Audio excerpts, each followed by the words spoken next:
2019, we're at TNT Kartways doing the VKA Vintage Race.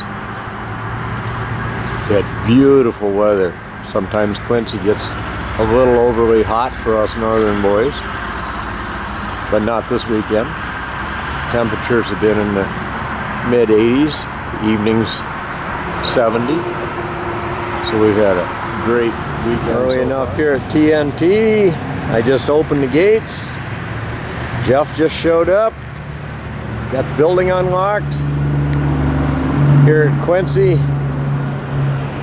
it gets a little warm, so they got a nice tent up over top of the starting grid, keep the sun off of us.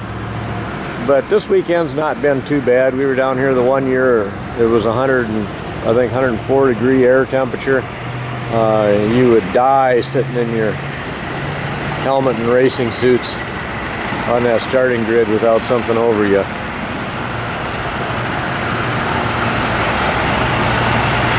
Well, the track crew's just getting here.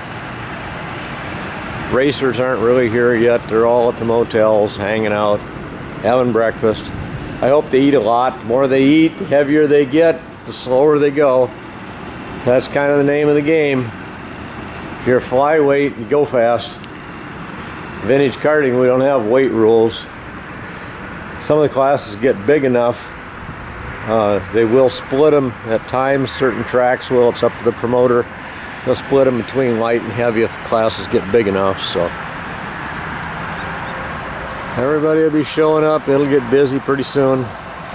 Most of our stuff is running pretty good. Got a miss in the one engine. I'm not going to worry too much about it.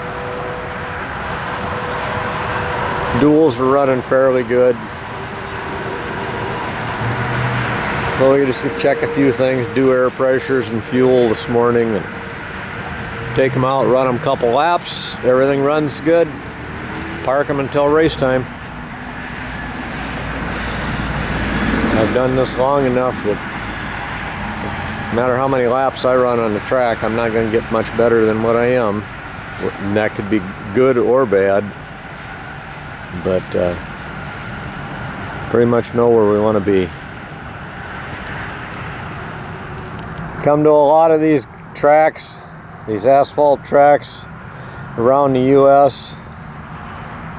Surfaces are old, they're worn out. That's some pretty gnarly looking asphalt there, so you're only going to get so much grip on these things. A lot of times they have a lot of patches. You can see here, concrete and asphalt. You know, they are what they are. They're the same for everybody. If you're seeking traction, you're only going to get what you got, because there's just not a whole lot you can do. In vintage, on the rear engine carts, we have to run a durometer tire that's in the